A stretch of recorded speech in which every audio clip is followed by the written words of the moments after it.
How do you think Prince Charles will run the British monarchy when Her Majesty Queen Elizabeth II passes away? Will it be good or bad from your perspective? Well, he hasn't really consulted me, so it'd be difficult for me to tell you just off the top of my head. But if if people will focus upon certain lacunae in his thinking, such as population. But these are lacunae shared by virtually everybody in positions of authority But today. what are you saying? He's neo-Malthusian? To some degree, Okay, everybody yaps about population, I see. which is a big defect in his thought. You bet. But if you read his writings, as I have done, even when he talks about, for instance, everyone gets excited about his saying he wants to be defender of faiths or defender of faith rather than defender of the faith. They get all bent out of shape. You got to bear a few things in mind. One is he is painfully aware that Anglicanism is now a minority religion in England. Mm-hmm. He is also painfully aware of the advances of secularism in England, which he sees in much the same way as our own various of our own popes have seen at the UN. They've seen all believers of any kind as being in some sort federated against the forces of secularity. How true that is another issue. Okay. But he also has to deal with the simple reality that he will have a lot of Muslim subjects, and he has to deal with them. Just as the emperors of Austria had to deal with their Muslim and Jewish subjects, and they did, even though they didn't become any one whit less Catholic. He certainly has a feeling for architecture and literature and the environment and all sorts of things that I would certainly agree with. So the question is, when he becomes king, will he be as assertive as he's been as Prince of Wales? There's an interesting possibility, an interesting way we might possibly gauge that question. Have you ever heard of something called the Black Spider letters? No. Well, he has kind of an odd handwriting in black ink. Now, what has happened over many, many years is that various people would write him, private citizens, about problems they were having with the government, with differences of the government. And if the issue at hand caught his fancy, he would write to the segment of government concerned and ask for an explanation. And sometimes he actually got something done on the problem involved.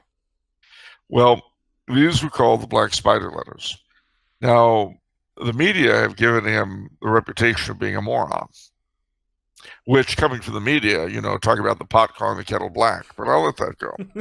Anyway, well, you could also say takes one to know one. They're so stupid themselves, they can always tell when someone else is stupid. You can say that on their behalf, perhaps. I don't know. Anyway, but the thing is that up until a couple of years ago, it was considered that all communications between the prince and the government were privileged. But the Guardian, which is the leading lefty newspaper in England, went to court to force the government to reveal the Black Spider letters. Obviously, hoping was that they would make the prince look like an idiot. Oddly enough, the prince's people did not intervene in the lawsuit at all, and when asked would say, "Oh, this is strictly between the government and the Guardian. The prince can't be involved." And so the Guardian prevailed at court, and the Black Spider letters were made public. You can read them online. And they make the prince look very, very bright, and the government and successive government ministers look very stupid. So the That real reason, that is like reminiscent of the young pope, a little bit, yeah. where yeah, they're trying to blackmail the Pope with these letters, and then it just made him more popular. It did. So he was really, he showed himself to be a lot smarter than his mother's government. So, looking at all of that, to the degree that you can predict anything of this sort, because traditionally, I mean, there has not been a Prince of Wales like him since Edward VII was Prince of Wales, simply because he's been in the job so long. His mother having been around forever. But I would say there's a fair chance he will be a more aggressive king in a positive sense than his mother has been queen. I certainly hope so. Yeah. And I do not. No, yeah, I've noticed you've made social media posts on his defense over the years. I sure have. And I disagree with maybe 25%, 20% of what he holds. But that still means I agree a lot more with him than I do with most of the people I've had to elect. It's interesting. Well, you see, that's the thing. I mean, you say, well, the prince accepts birth control. Yeah, okay. Let's compare him to our civil leadership, shall we? Oh, did it not change us?